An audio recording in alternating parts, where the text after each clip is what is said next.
to this webinar with our academic expert, Professor Aashique. And this is the second in our series of academic experts workshops. We welcome you, Aashique. But before that, I'll just let everyone know how we're going to proceed. Aashique is going to conduct the workshop in a little while. And post that, Aashique, I'd like to share with you that we have some students who want to ask you questions live. So there are panelists here as well, and also an educator. We will also be inviting questions on the Q&A panel. So feel free, go ahead, write your questions there. I'm going to read them all out for Aashique. And, to introduce you to the topic today and Professor Aashique. Aashique is an assistant professor of history at History, Humanities, and Social Sciences at Krea. He's a historian of South Asia. His research focuses on the impact of aviation on the decolonization of South Asia. He's received an MA and MPhil in modern history from JNU, New Delhi, and he also holds a DPhil in history from the University of Oxford. He's received multiple scholarships, including the Felix Scholarship, Royal Historical Society Marshall Fellowship, and the Maulana Azad National Fellowship. He's very keenly interested in making history accessible to the public, and hence we have him here. He has engaged in a number of outreach activities, including writing historical blogs, organizing international workshops, and also setting questions for the BBC Urdu quiz. We welcome you, Aashique, and we look forward to your, this very, very interesting workshop about humanities for the future. So over to you, Aashique. We should start. All right. Thank you so much, Kanchi, for that wonderful introduction. Before I start, I just sort of like to very broadly lay out the argument I'm making here today, which is essentially to say that we need a diversity of disciplines, of careers, in order to turn into the kind of economy that we need to turn into as a country in the 21st century. Now, it's a little, it's sort of really my honor here to talk about this today. Today is the 1st of May, it's May Day. It is a day that is indeed actually dedicated to working people throughout the world. So we sort of need to understand the impact that working people have, that the choice of career you have is not just a question of pursuing your dreams, which of course it is, but it's also a question of finding a way to contribute to society in the best way you possibly can, right? So as you probably heard in the course of the introduction, I have studied history. I'm a historian. I've studied history for between 12 to 14 years, depending on how you calculate it. But very broadly speaking, the important thing to understand is that as historians, people often think that we are people who study the past, right? The things that have already happened are considered to be the realm of history, and historians are not really seen as being really sort of interested in the present or in the future. So why have a talk called Humanities for the Future? Well, the answer is quite simple, and that is that historians are quite deeply concerned with the future, right? Simply think about the fact that we are not ultimately going to teach history to either Julius Caesar or to Akbar or even to Nehru, right? The fact of the matter is we're going to teach history to you, and you are going to sort of take that forward and shape the future differently. So though historians may seem on the surface to sort of not be interested per se in the future, we actually are quite interested in the future. So how is that future going to look? I'll just share a PowerPoint which will give you a sense of what that future might look like. Just give me a second. I'm not able to get the share screen option over here. IT? Yeah, okay, perfect. Excellent. So just a second. Okay. So the new future we are talking about is going to be sort of fundamentally different from the one from the present that we are used to. And that's because there are a series of emergent technologies that are going to be quite crucial for humanity as a whole and are going to fundamentally reshape the way in which we work, right? Three of these key technologies are automation, that is essentially the tendency to use machines to replace human labor; machine learning, that is essentially the use of machines as autonomous technologies that are capable of doing their own learning; and artificial intelligence. which essentially ties automation and machine learning together, right? So there are going to be three key implications of these technologies. And those are going to fundamentally reshape work as we know it in the 21st century. The first of these concerns, of course, is that specialized jobs, especially jobs that involve iteration, are going to increasingly be automated. So think of all the jobs that involve a fair amount of drudgery, right? Think of the assembly line worker, think of the lawyer sort of filling in forms. Anything that can be sort of done iteratively is going to increasingly be done by a machine, which means that a lot of jobs that we now need human beings for are no longer going to need human beings, or are going to need human beings with new types of skills. The second thing is that technology is going to become more user-friendly, right? There's no point in having advanced technology if it's not sort of widely usable. And simply think of the ways in which operating systems themselves have changed over the last 20, 30 years. Right? If you wanted to sort of have a computer in the 1980s, you had to know a little bit of coding, you had to have a deep grasp of hardware. But now all of us, regardless of our sort of technological aptitude, are able to make use of things like Windows and Microsoft Office. So increasingly, technology itself is going to become more user-friendly. So people are going to be more sort of engaged in using technology itself. Now, even as technology becomes more user-friendly, organizations themselves are going to become more and more complex. This is going to mean that you're going to need a whole diverse range of sort of professionals, a diverse range of roles to fulfill the needs of these organizations. This means what the future is going to look like is not going to just be a place where we need sort of people with STEM specialities, but we're also going to need ethicists, we're going to need philosophers, we're going to need project managers, we're going to need people with a very wide range of skills to power these complex organizations. So when we talk about, essentially, when we talk about the humanities, what are we sort of talking about? What does humanities contribute, right? Well, humanities are going to be quite crucial for India in the 21st century because India is aiming to become a knowledge economy. Now, in the past, of course, manufacturing economies were the dominant economies, economies that had lots of factories, lots of power plants. They were considered to be the wealthiest economies in the world. But looking at the wealthiest economies in the world today, we understand that knowledge, the ability to undertake specialized services, these are going to be the most valuable commodities in the future. So a humanities education is particularly useful in this context since it allows students to attack really complex problems. I mean, humanities is very much about dealing with complexity, dealing with problems that are quite complicated. It allows you to talk, to write, and to present well. Communication skills, the ability to understand things and to then communicate them lucidly is going to be a very valuable skill in the future. And above all, it helps you to think critically. Right, so you're not likely to sort of take anyone's perspective for granted. You're likely to take into consideration many different perspectives, to think critically through whatever problems that come your way. Now, in addition to these quote-unquote soft skills, there are a whole bunch of other skills that come along with the humanities.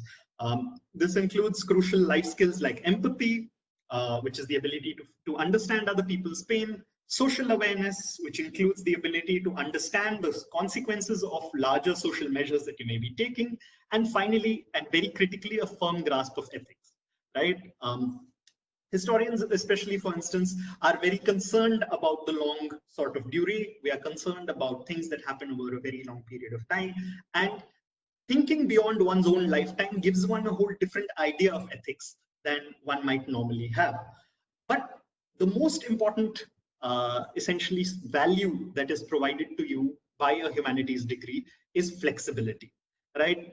The question is that the question we should be asking about humanities is not what humanities can do for us, but what humanities can't do for us, because the humanities are going to be quite versatile in an environment in which we are going to be changing careers, right? Any of us who've read about the 6th Industrial Revolution, for instance, know that it's going to be very unlikely that we will lead the kind of lives our parents did, where you sort of got a job, you stuck with that job, you maybe changed institutions once or twice in your life. Now, not only are we going to be changing institutions, we're going to be changing careers, and the humanities degree really helps you have a certain amount of flexibility. Now, what are these things that you apparently can't do with a humanities degree, right? Well, there are a couple of very obvious things you can't do with a humanities degree. One is you can't get a professional undergraduate degree in something like medicine, something like architecture, something like engineering. Now, these are, of course, fine professions, and it's excellent if you have the ability to have made up your mind early on in life that this is the stream you want to take. But of course, these streams also don't necessarily offer you a great deal of versatility.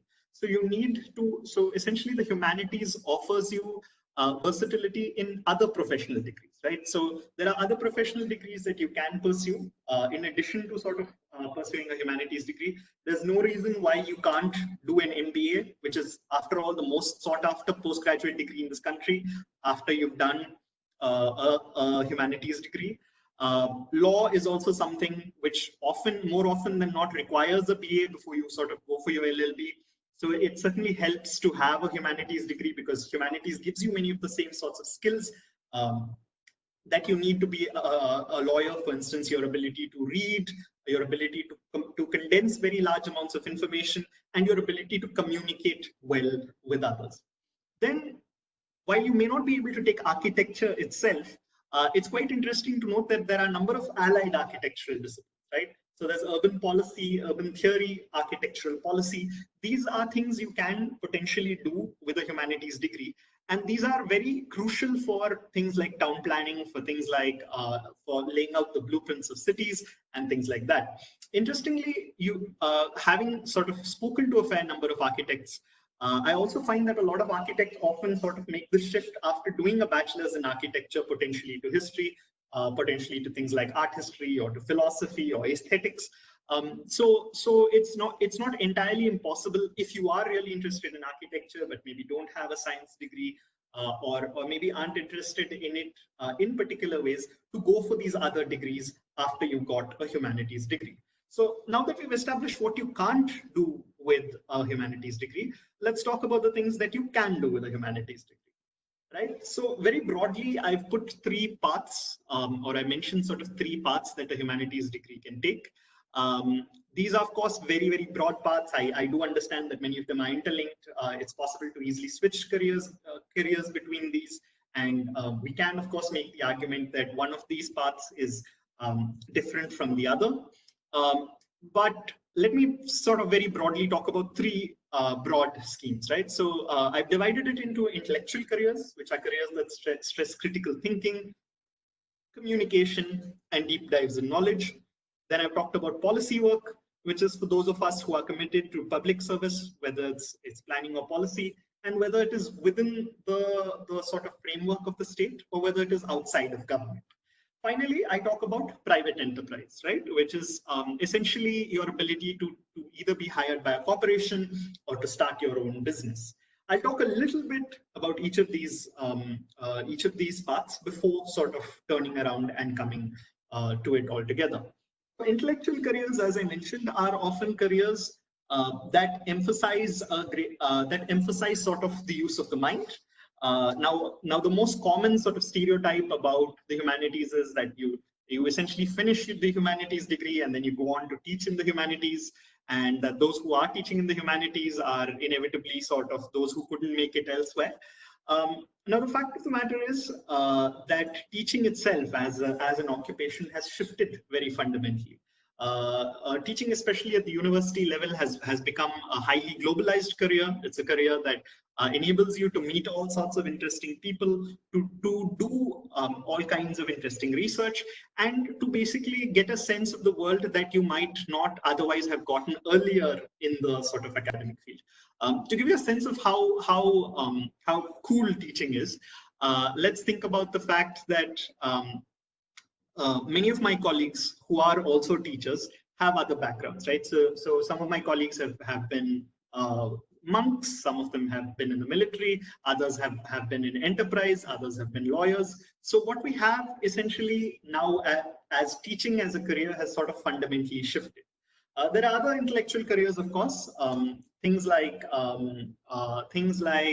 journalism, writing, and so on. But there are also things, archaeology, publishing, but there are also things that we don't often think about as intellectual careers or as career options, which are available. Let me give you one example. So one example is this new field called archival production. When you watch a documentary, what you often do is you essentially see a series of videos that have been cut together, right? So who gathers those videos, who sort of puts them together?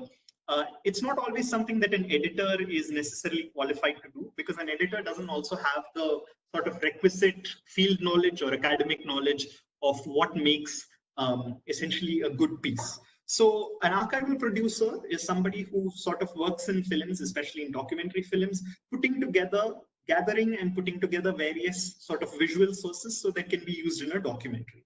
So in addition to writing, in addition to acting, the humanities also offers interesting career paths in film, like archival production, that we've never really known about, and are sort of new interesting careers that people can potentially take over.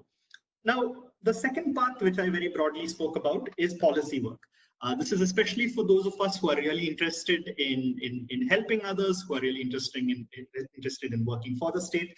And there are a whole bunch of potential options in that direction. Let me talk about a few of these. The most obvious, of course, is the civil services. Then there's military service, politics, think tanks, the UNO, and NGOs. Let me talk in a little bit of detail about each of these particular professions. So first and foremost, there is, of course, the civil services. Here we have somebody who'd done a humanities degree and gone on to become an IAS officer from sort of my alma mater, JNU. The thing about a humanities degree is not only does it prepare you for the exam. You know that many of the subjects that come for the IAS exam, for instance, are essentially the same as are offered by humanities. But it also makes you it also helps you with the interview, because your communication skills are going to be better. It even helps you once you've become essentially a civil servant.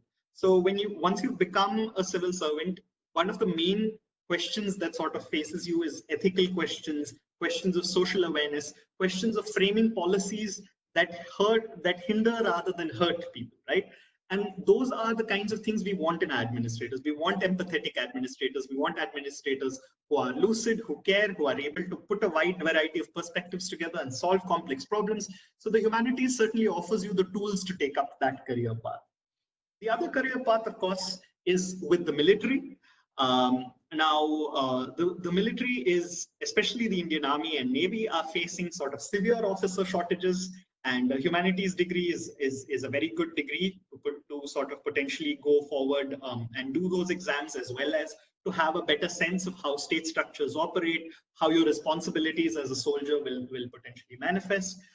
Let me give you a small personal example. So when I went to college several years ago as an undergraduate, one of my classmates sort of joined the army as an officer after doing a history degree. Now he is a major in the army, whereas I have basically spent the last decade or so studying. So essentially, he's now in charge of hundreds of men and troops, and has immense responsibilities in an entire sector of sort of the India-China border to worry about. So there are all sorts of really good, the military, of course, is a really good career option, and it is one that humanities students are especially sort of likely to crack, especially likely to do well at, partly again because of their understanding of the way in which the military itself is part of the state and how state structures work and things like that. And of course, there is politics. Of course, politics often receives a bad rap. We often feel that politics is something that is only engaged in by people who are criminals. But if we look at the list of people who have sort of become prime ministers of India, and we ask ourselves how many of them sort of have STEM degrees, how many of them have humanities degrees, we see that humanities degrees are pretty predominant among those who have become prime ministers, among people who have become MLAs, MPs. And it's also the case that if we feel that politics is something that is so terrible, we should sort of take the opportunity of a humanities education to then join politics and potentially reform it for the better. So political service is certainly one option that one can consider in the field of policy. Then, of course, there are think tanks. Think tanks are large organizations that are committed and are quite interested in sort of solving these larger policy issues. They solve policy issues from everything from the environment to security matters. Here we have Carnegie India, which is one of the best sort of think tanks in the world, which has just opened sort of a branch in India. And they are very keen on hiring humanities students. There are also several humanities students who've been hired from India to sort of work abroad in things like the Brookings Institution and the Carnegie Foundation abroad and so on. So whether you want a job in India or whether you want a job elsewhere, think tanks are a great place for humanities students to pursue a career. Besides that, of course, there are larger international organizations, larger international governance organizations in which humanities students can take part.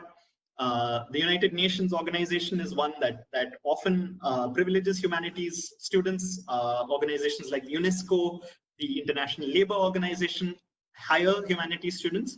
Of course, the fact is that one requires a fair amount of job experience before joining the United Nations, but there are several other international organizations also that are hiring in India that we often don't hear about.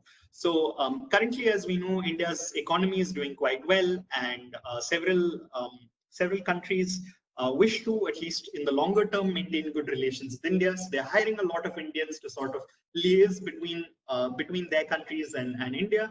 So there are organizations like the British Council, the Swiss Cultural Department, the French Cultural Mission, all of which hire primarily humanities students, especially those who are interested in questions of culture and questions of sort of international policy.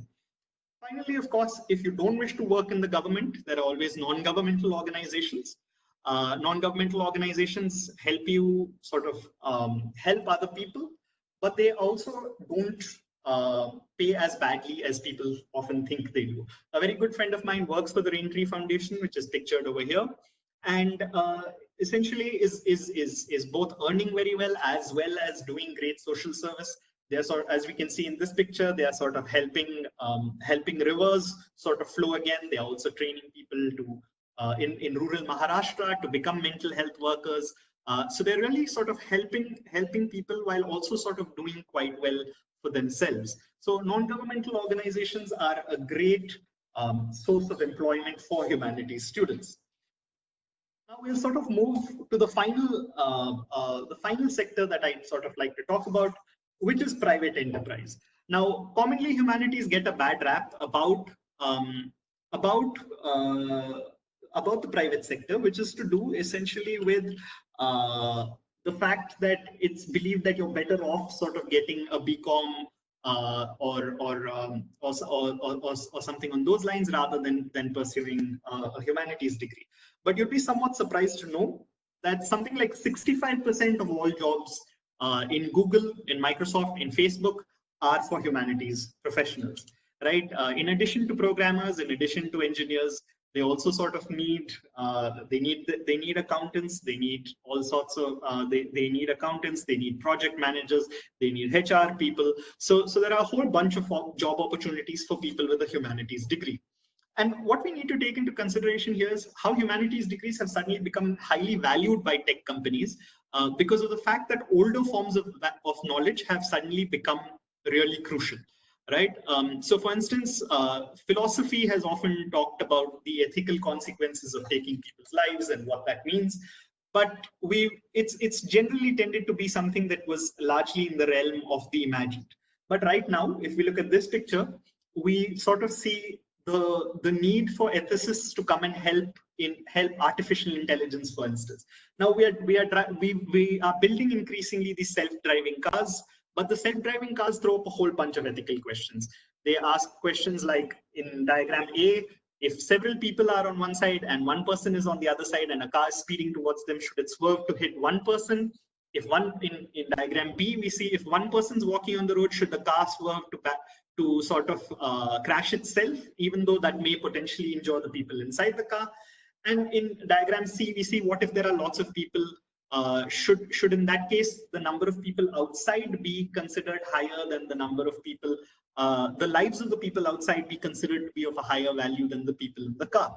There are also other ethical questions like if a self-driving car knocks somebody over, who's responsible for it? You can't blame the driver. So do you blame the owner? Do you blame the company that made the technology?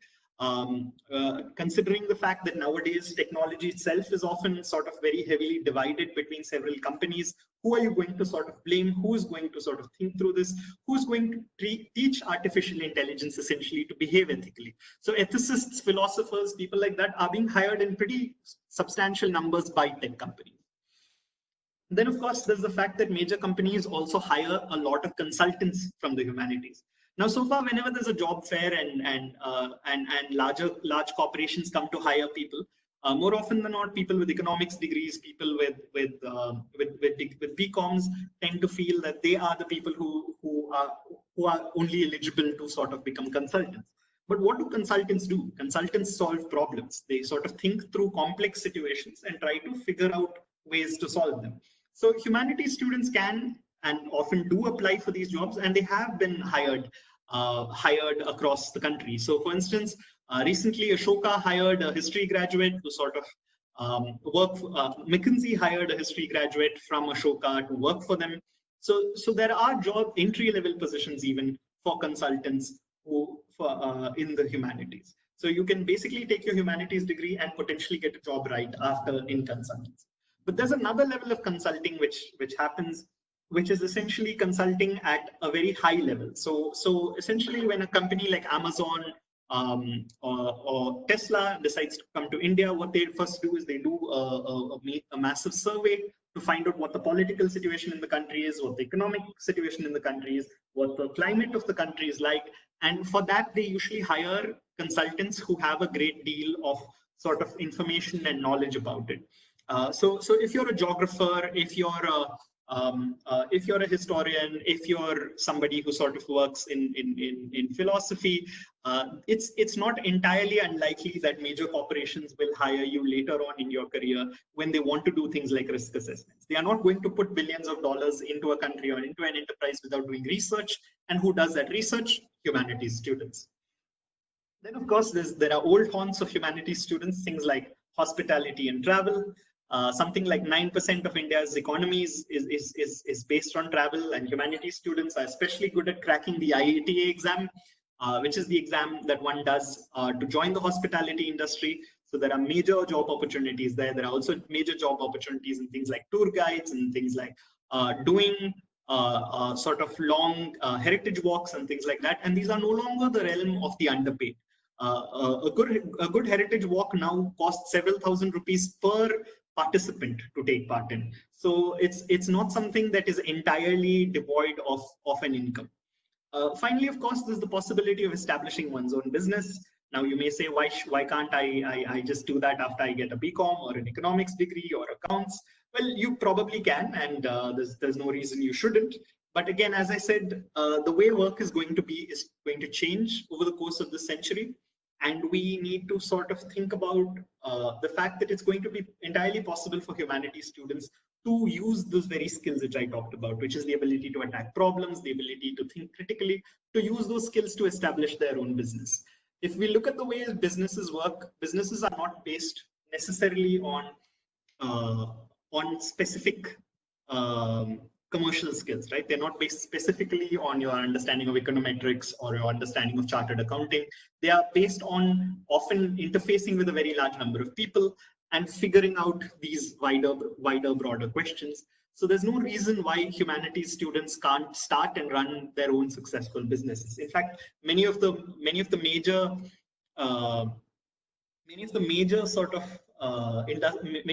business people of our time are not necessarily people who have degrees in the humanities. Now, before I sort of move to the final part of this essay, I would like to make one sort of very crucial point. I'm just going to end screen sharing. Yes. So essentially, I've pointed out to a whole lot of things that humanities can do for you. But in order for it to do that for you, what you need to do is to go to a really good university. Go to a university that is able to sort of train you, to provide you with the advice you need, and to, above all, give you the information that you need in order to succeed. Because in our country, more often than not, the reason why people are unable to succeed is because of the lack of information. So you need to go to a university that can give you good recommendation letters, that has a good Office of Career Services, that has a strong alumni network, and of course, that has good national and international partnerships. So it's really, really crucial that you're careful in terms of choosing a university that really works for you as much as you are going to sort of be putting in work for it. Now, this whole sort of discussion on the humanities is not to be understood as an attack on STEM. As I was saying, we need a massive diversity of careers in order to fulfill the various needs that we have as a sort of complex growing economy. And of course, we desperately need people who are doing the pure sciences. India is facing a serious shortage of people who are doing things like pure physics or pure chemistry, and so on. And of course, as I said earlier, it's if you choose a professional degree like medicine or like engineering, and you're sure at age 17 that that's what you want to do, well, good for you. But for those of us who want a greater degree of flexibility, for those of us who sort of want, who haven't yet made up our mind at age 17 and maybe aren't necessarily going to have our minds made up at age 30 or at age 50, often the most interesting people, we find that humanities are going to be quite crucial. Now, before I end, I'll just put one final sort of image up, which we can sort of share, which is essentially this idea that, sorry. So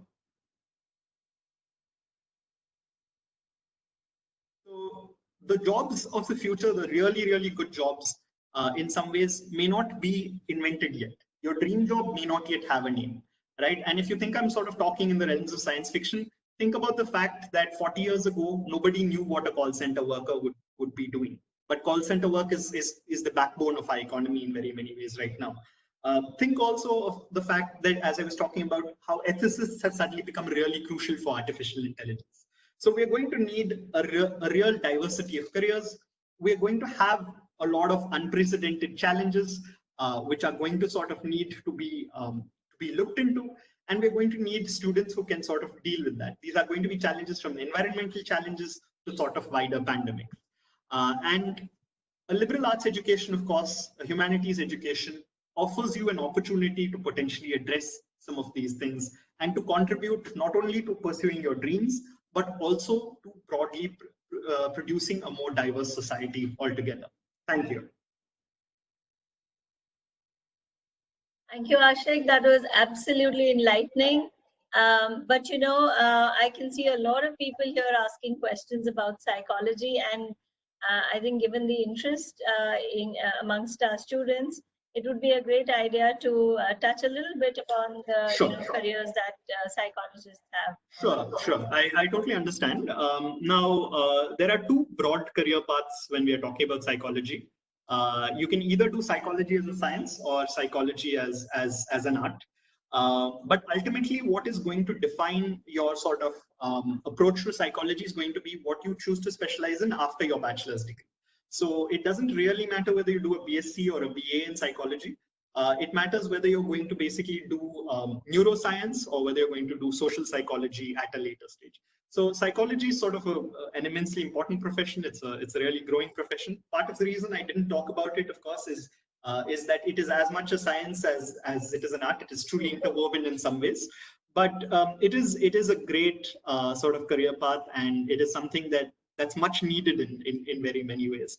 And while I may not myself have an immense amount of information about it, I would encourage you to sort of write to our sort of Engage team and sort of ask them for these questions, because we do have a very, very talented team of psychologists at Krea who are quite excited to have students. Absolutely.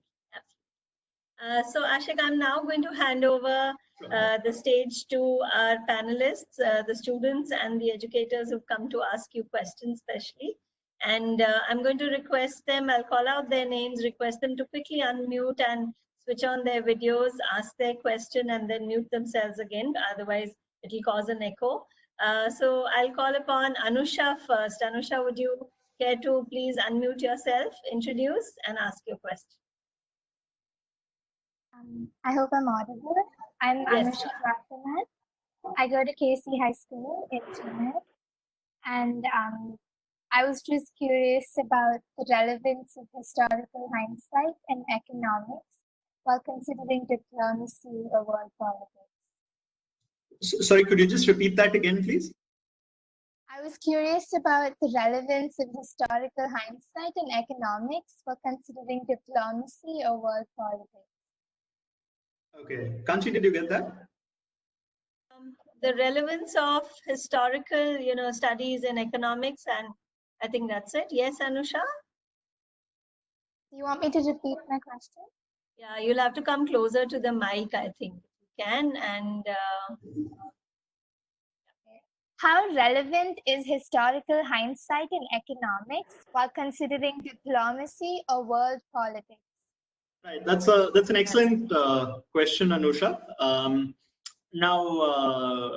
There's a word economists like to use called ceteris paribus, right? It's the Latin word for all things being equal. The joke is basically that what to economists is a baseline assumption, to historians is absolute heresy, right? Because all things are never actually always equal. But that said, the fact of the matter is that economics and history do have a lot to do with each other. Indeed, understanding the historical trajectory of a particular society helps us make better economic decisions, gain greater economic insights. Many of the best economists have often been people who've had an abiding interest in history, people like Amartya Sen, for instance. And of course, it works the other way around as well, that economics helps make sense of a lot of why things happened the way they did in history, right? So, for instance, one of my colleagues basically works on the cigarette industry, right? And why cigarettes in India, for instance, are very different from cigarettes in the United Kingdom. And the answer for this is to do with tobacco cultivation, to do with economics. So it's sort of a good mix of meteorology, of history, of economic theory. So economics and history have a great deal to do with each other. At Krea, you can sort of do them as a double major. We're already sort of seeing some cross-listed courses there. And of course, in the context of sort of international diplomacy, in the context of hindsight has always been something that has deeply interested both economists and historians for different reasons. Economists because of data, because hindsight is absolutely crucial to the provision of data. And historians because we don't really believe that hindsight is 20/20. We don't really believe that anything can truly be understood in its entirety, even if it happened in the past. So we aren't even sure if hindsight is a thing. But these two are really closely linked, and for something like international diplomacy, they are going to be quite crucial. Thank you so much, Aashique. Maitri, you can go ahead now.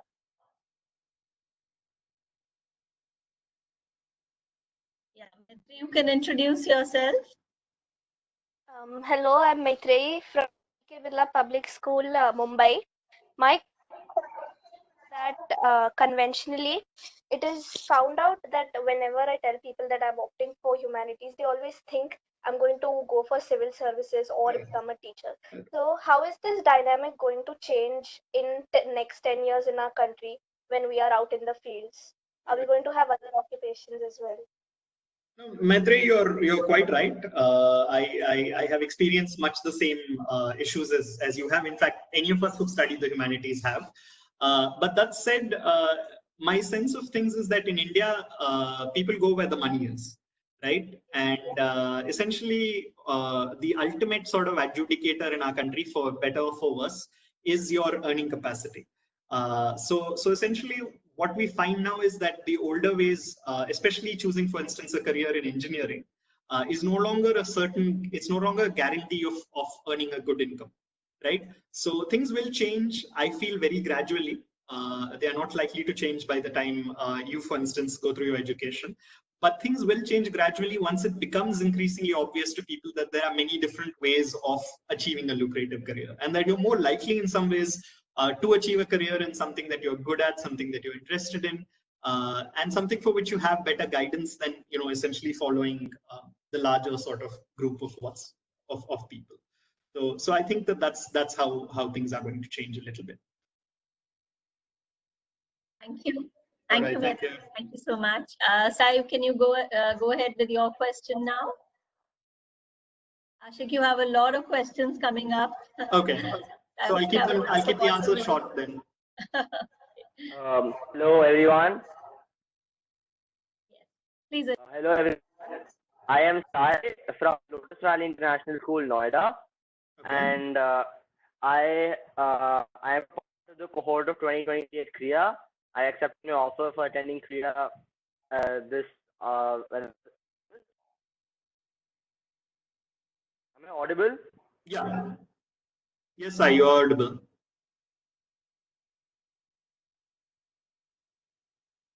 Yes, you're audible. Go ahead. So Aashique is an accepted student at Krea.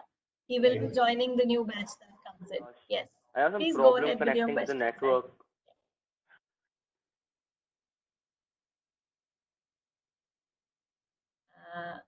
Should we bring in Sai, when you, So my you question can just read out to your Mr. question. Aashique is that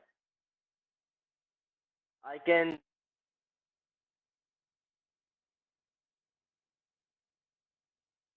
We'll come back to you, Sai. That's what we can do. Idea.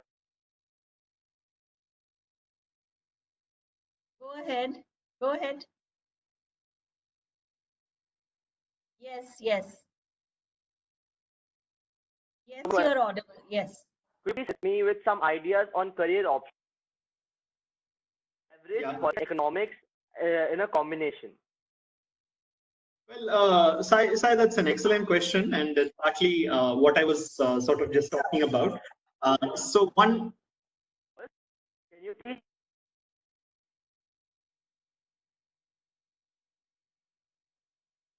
Hello. Yeah. So Sai, first of all, congratulations on being accepted to Krea. We sort of look forward to seeing you. So how do you sort of leverage economics and history? Well, there are a whole bunch of different options. In addition to academia itself, there's a lot of policy work that you can potentially take up. One of the key things, of course, has to do with things like tax advocacy, right? Currently, one of the major problems in the world is the fact that richer countries often don't pay tax for doing business in poorer countries. So tax advocates, people who are sort of more, and I'm not necessarily talking about people who do law, I'm talking about people who do policy. Tax advocacy, for instance, is one excellent career. In addition to things like academia and in addition to being a professional economist itself. Then there are also sort of some pretty good careers in terms of policy from within the government itself. So if you are going to join, for instance, the financial service, the revenue service, they've got some great opportunities on that end of things as well. So there are various options. It will be a question of sort of finding them out as time goes by. All right, thank you.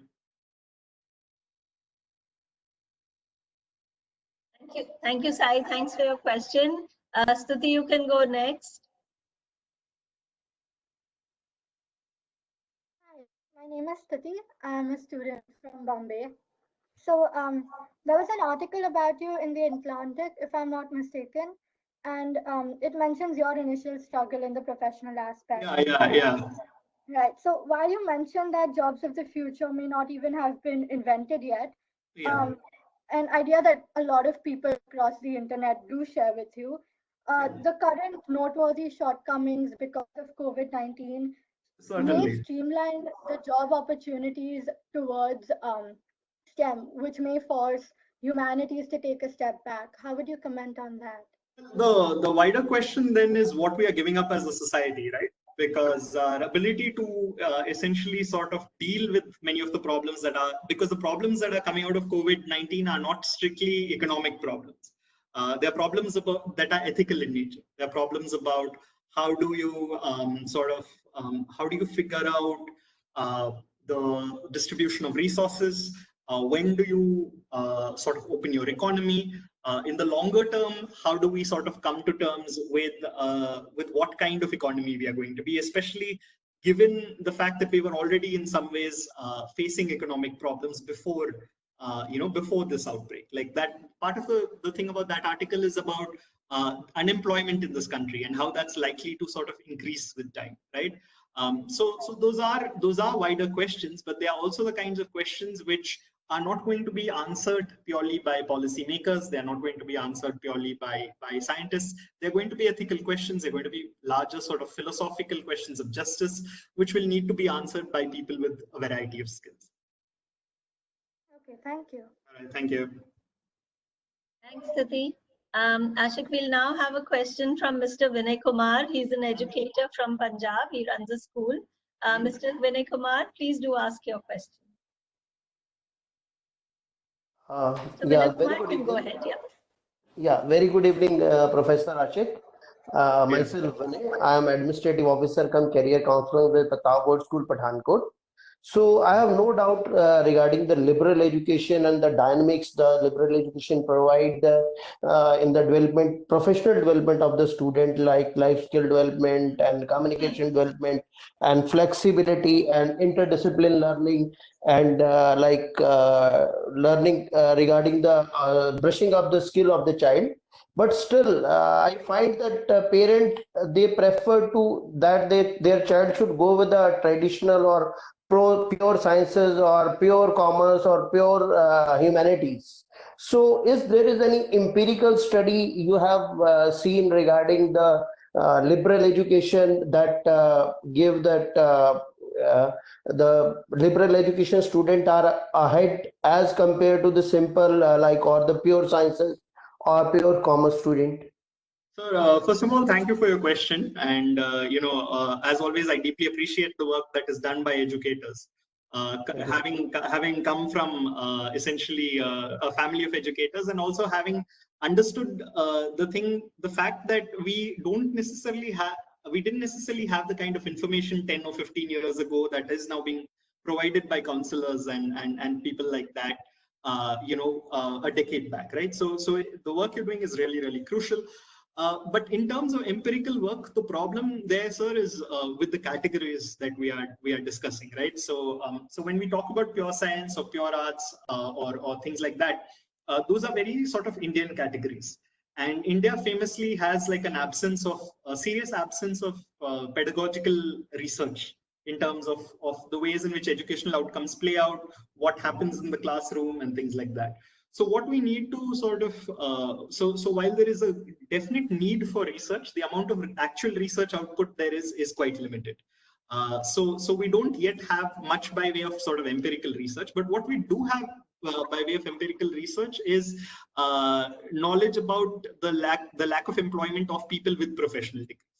So Tamil Nadu, for instance, produces more engineers than all of Europe. And we know what the employment statistics there are like. We know what numbers of people with degrees are often applying for jobs that are well below their qualifications. So we have only part of the picture, but empirically, I'm sorry to say we haven't done adequate pedagogical research in this direction. Right. Whatsoever my perception is that professional institution like MBA, the child has to go for the CAT. Definitely, liberal education program is going the type of skill development they are providing to the child. The kind of personality development the liberal education is providing to the child is not at par with pure humanities program. But still, there is an apprehension in the mind of the parents. So Yes. how we remove those apprehensions? If you put light on that. That is an excellent question. The fact of the matter is that we often, especially when we are talking about a liberal arts education, are fighting a losing battle because ours is a society is a highly conformist society in the sense that people often do what other people around them often do. So it's often a situation wherein we don't necessarily get through, wherein we're not often listened to when we tell people to let their children pursue what they might want to pursue. But that said, I feel that the battles that counselors fight are often of the Pyrrhic variety, in the sense that we lose, even if we lose 19 out of 20 battles, the one which we win is the one which enables a child's life to potentially change entirely. I do agree. Sorry? I do agree with you. Right. So basically, it's worth. I feel that the work you do is very, very hard, and I also understand it's often exhausting. But I feel that every time you make that win, you've potentially made someone's life a lot happier, and that is worth it. Thank you very much. Thank you, Sam. Absolutely, Aashique, and that's why we are having these discussions today. We have almost 2 people signing in, so I'm sure a lot of people want to know what are these potential careers for humanities, and these are conversations and discussions which are really going to help change the mindsets, right? So I have another question from Lavanya, and essentially a similar question. But what she wants to know is that she's interested in anthropology. So would it be a good idea to pursue only that or study it at a liberal arts institute? So, what I would say is essentially anthropology is a subject which in which your PhD is the most important part of your education, right? You can potentially do an English degree, a philosophy master's, and then an anthropology PhD, and it wouldn't necessarily make a difference because the key tools of anthropology tend to be the ones that you will pick up during your PhD. That's the sort of core training that is quite crucial. But that said, if you were to do a degree in politics or sociology, you would certainly gain many of the sort of allied skills along with it, in the sense that you wouldn't necessarily have to play catch up with the amount of reading that you would need to do once you start your anthropology degree compared to your peers who've started anthropology from other fields. So it is well worth sort of doing anthropology, as sort of a higher level degree while pursuing a liberal arts bachelor's. That's the direction I would generally suggest you go in, because the fact is that a liberal arts bachelor's also sort of keeps other options open. So if you were to change your mind on anthropology in the future, you'd have other paths you could potentially go down. So Mukta wants to know, with the inner space being intruded by technology, how is psychology changing as an area?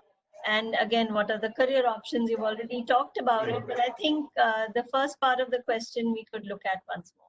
Yeah, no, I mean, one of the bigger questions that we are going to have to ask increasingly is where we stop and where our technology begins, right? So especially, I mean, we are of course talking about enhanced humans in the longer term. So we are potentially talking about people who will have implants or surgery that sort of fundamentally changes what they're like. But even when we think of sort of simpler things that we've already in some ways gotten used to, things like our sort of Alexa or things where artificial intelligence we are using on the phone, it's certainly changing things. And there have been a number of psychological studies on the importance of social media and things like that. Currently I'm teaching ethics at Krea, and one of the big questions we are sort of asking is how far has social media made people more liable to sort of have certain group thoughts or take on certain extreme ideas. So in some ways, technology is sort of invasion of the psychological space, the space that earlier would be empty, the space that you earlier didn't spend looking at your phone, is something that is changing, and that's sort of really worth investigating.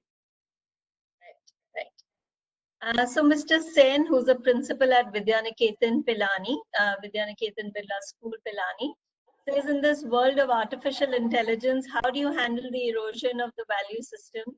And what does it mean for the learner of the 21st century? That is precisely the kind of philosophical question that ethicists are trying to answer, because these are things that this is what I talk about when I talk about unprecedented challenges. That sure, previous generations have had to deal with philosophical questions like loss and greed and things like that, but they've not had to deal with artificial intelligence, which is again a thing about which our own knowledge is quite limited. We still don't entirely understand a great deal about the ways in which machine learning, for instance, takes place. So how do we prevent the erosion of values? Well, the important thing is to program values into machines. And this, let me give you an example. So when we are talking, for instance, about facial recognition technology, the failure to have diverse teams working on facial recognition technology, having essentially an all-white design team, meant that some of Google's facial recognition technology sort of turned racist, right? Because it was unable to recognize non-white faces. So you need to have the start point from which you sort of start programming new artificial intelligence, it needs to come from a place of morality, it needs to come from a place of value, and it needs to come from a place of explicitly sort of ethical concern, because we live in an age where, of course, it's unfashionable to talk about good and evil, or to talk about values and things like that. But failure to discuss this is going to result in technology that will have dystopian consequences. Absolutely. So Mr. N. Raji, who's an educator at KC High, wants to know, how do you develop research methods and evidence-based work in the humanities, and especially in India? Well, the humanities are extremely concerned with evidence-based work. It's just that the ways in which we sort of understand evidence and deal with certainty is slightly different. So science essentially makes use of language which we call synecdoche, which is essentially language that is self-reappraising, right? So essentially it's often the language of certainty, though if you talk to a good scientist will always tell you that science itself rests on uncertainty, right? A lot of sort of core scientific ideas are highly contested and always sort of held to be subject to experimentation. It's a little more difficult, especially when you come to a subject like sociology, where you're talking about experiments with the society, which we can't really undertake. Or when you come to a subject like philosophy, which is often sort of based in an abstract realm.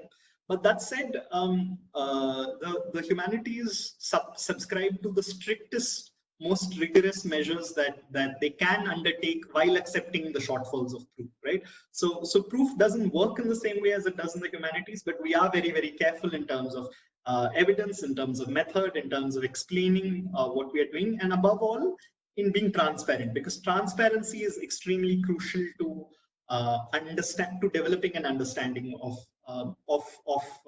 some of these more complex ideas, and to ensuring that evidence itself is taken seriously.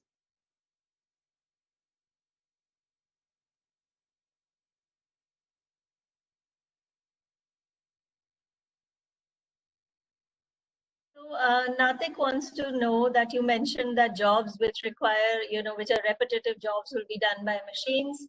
So what do you feel about the unemployment levels in any economy? So don't you think unemployment will? That is a massive. So what's the name, Kanchi?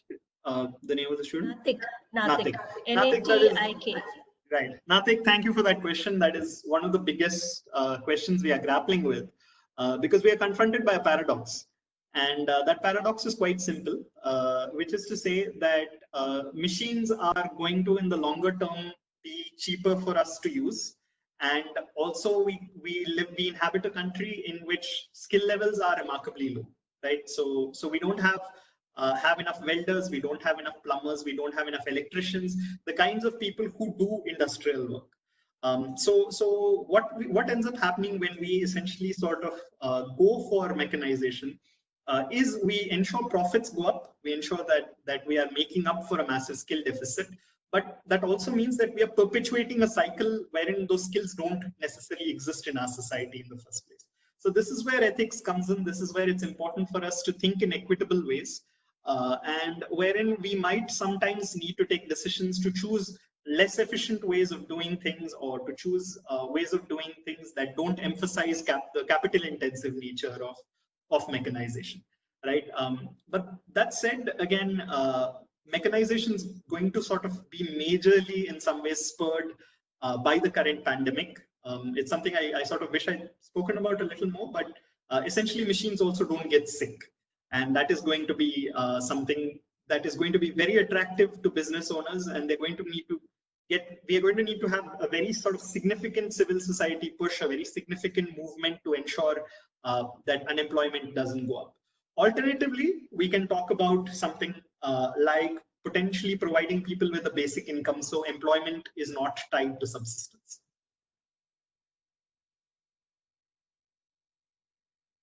Sorry, Kanchi, you're off. So Natik also wants to know, he's planning to do economics, psychology and statistics. So what are the career options for that? Well, I mean, what are not the career options? I know.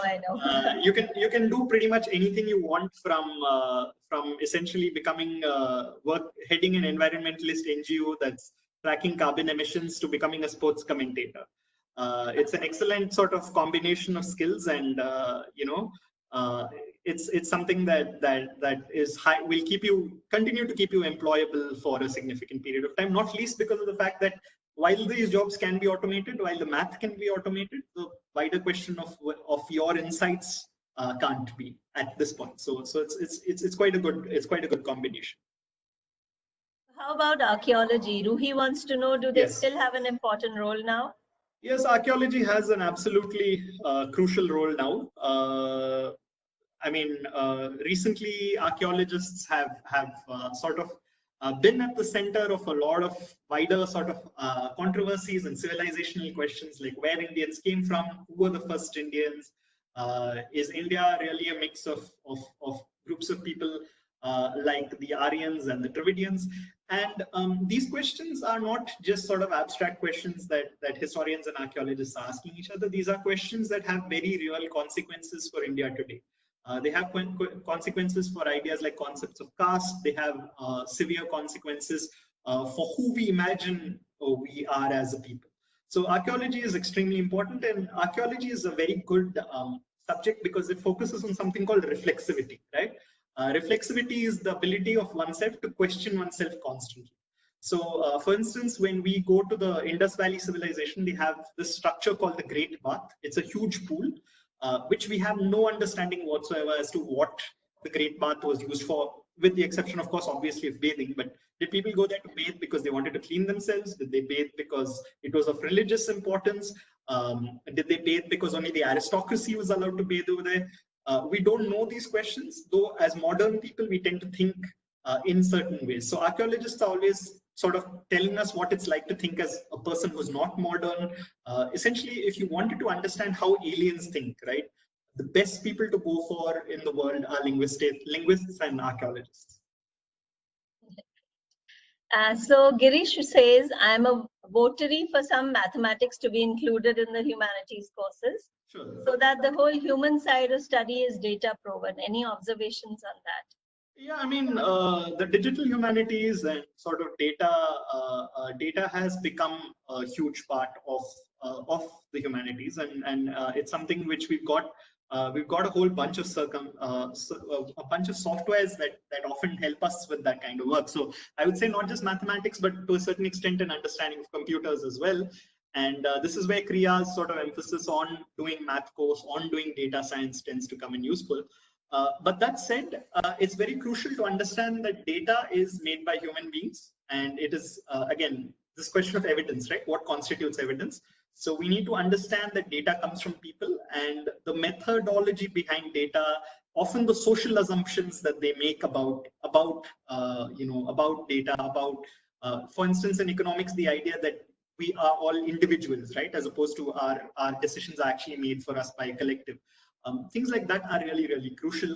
And as much as it's important to have data to sort of back the humanities, we also are going to need humanities to help people who think about data to think more critically about the ways they do data science. So there's another, it's less of a question, more of an observation by one of the parents who's joined us, Renu Sharma. She says, ethics and morality are universally needed and humanities help. Why do we underrate teaching them? After all, most of the ills in the society are best addressed by our great educators. Well, ma'am, are you a teacher? That's the question. But no, I mean, I absolutely agree. And fundamentally, again, as I was saying earlier, much of the way in which our society is structured as a consequence of its sort of economic structures incentivizes money over other things. Teaching is simply not as well compensated as it should be. And that's partly why it tends to be sort of denigrated as a career. And there's also the fact that, our ethical systems are fundamentally flawed in some ways. We are sort of facing a massive climate change crisis, but we are unable to essentially do anything about it because it would upset the things we've sort of grown used to. So we need to sort of fundamentally rethink ethics. We need to fundamentally rethink how we value what is known as an avocation, right? So there are vocations and there are avocations. Teaching is considered to be an avocation because it's closer to a service than it is to something you do largely for its financial merits. So we need to sort of seriously think about that, and I couldn't agree more with what you said. So Aashique, there are a number of questions coming up around the environmental studies. Sure. I know Krea offers it as a science, Yes. but in many universities it's offered as one of the humanities courses. So can you shed some light on career possibilities? Absolutely. I mean, there are a whole range of careers open in terms of environmental science. These range from things like becoming a conservationist. A conservationist is essentially somebody who sort of works in a reserved area, or who sort of tracks the changes that happen in a protected wildlife zone. To an environmental statistician, to somebody who sort of gathers statistics, to somebody who, as I said earlier, for instance, tracks emissions. So there are a whole bunch of career opportunities available.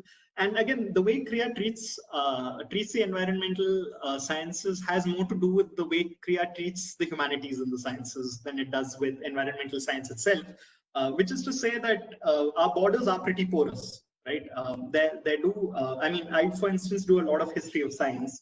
And a lot of our scientists are people who have sort of interests in various sort of social sciences and ideas like that. So we only, if something is a science in Krea, which may in another place have been a humanity, that doesn't make as much of a difference as it would make in a place which has very rigid sort of rigid boundaries. So this is there's another question which I want to hear how you're going to answer that, because I get it a lot when I do outreach. Nandini wants to know, is it better to do an undergraduate degree in law or do a humanities degree and then pursue law? So how would you Nandini, thank you for that question. It depends entirely on how sure you are that you want to become a lawyer. I would say that it's better to do an undergraduate degree in something other than law for two reasons. One is, if you don't decide to become a lawyer, it leaves a whole bunch of options that you can potentially take up. The other is that if you do decide to become a lawyer, the type of lawyer you become will often depend on the kind of education you've had. So it certainly helps to have an education with some awareness of the economy, some awareness of society, some awareness of data. I mean, one of the big things that you're going to be litigating in the future is going to be data, right? There are going to be all sorts of cases around questions like data, around questions like the economy. And having some sort of grounding, at the very least, in something other than that is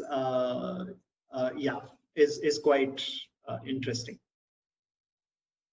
Actually, similar. We answer the BBA, MBA very similarly.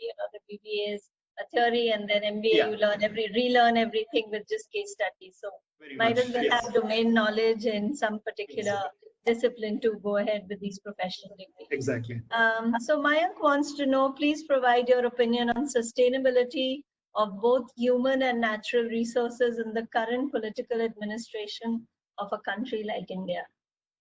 Well, regardless of India or pretty much any other growing economy in the world, we are in a highly unsustainable situation. The temperatures are highly likely to rise. Different scientists have different theories about it, but outside of a very small segment of people in the United States, there is no doubt about the sort of scientific truth of climate change. So essentially, one of the big problems we have right now as a society and an economy, and this is not just India, it's well across the world, is the fact that we are confronted with the possibility when, if we don't consume more than we need, the economy collapses, right? That is exactly what's happening right now. Now that there is a pandemic, we are in a situation wherein people are only consuming the bare minimum. They're only consuming what they need to survive. Of course, I'm referring here to people who are privileged enough to be able to consume things. And so we end up in a situation wherein many businesses are potentially going to go out of work. Governments are not going to be able to get taxes and things like that. So we are in a highly unsustainable situation, and it's going to lead to many more catastrophes of the sort that we currently are facing. The only realistic way to sort of get out of it is to cut emissions down. It's a very, very simple plan. We've just got to stop emitting as much carbon dioxide as we are.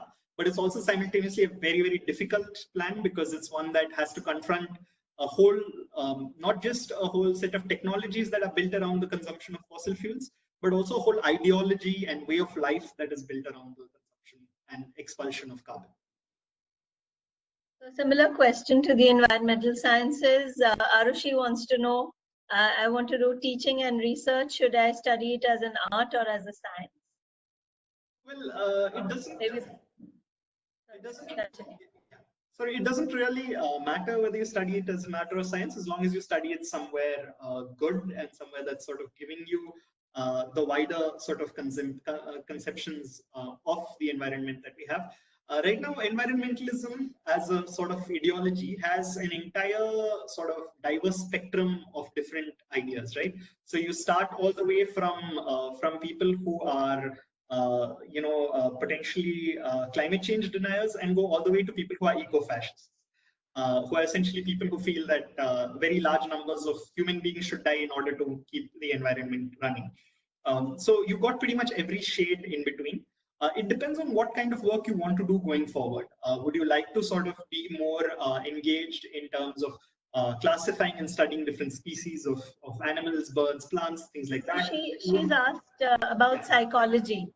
So should psychology be studied as an art or a science? So psychology can be studied as anything, depending on what kind again of psychology you want to do. If you want to do clinical psychology, if you want to be the kind of person who understands the chemical changes that sort of cause psychological issues for us, then it's good to study it as a science. If you sort of want to be the kind of person who is a psychiatrist as opposed to a psychologist, who is somebody who can, for instance, give people drugs to help them get better, that is the path you would want to take. On the other hand, if you study social psychology, you basically understand the social settings and the social pressures under which people are. You may not again have the power to sort of disperse drugs, but this is something that's more useful for people who are more interested in counseling or more interested in sort of empathy and engagement with their patients and things like that. Either way, just bear in mind, whatever path you choose, psychology is hard work, right? It's very good work, but it's also very hard work. So you need to be willing to commit to the kind of work that it entails. Aashique, I think it's been a long session for you as well.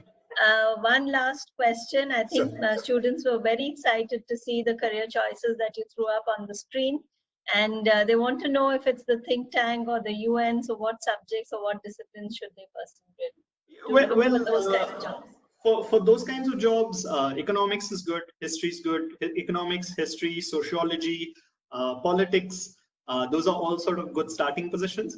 What you'd want to do is, after you basically do it, you want to get, if you want to join a think tank, what you want to do is get an international relations training.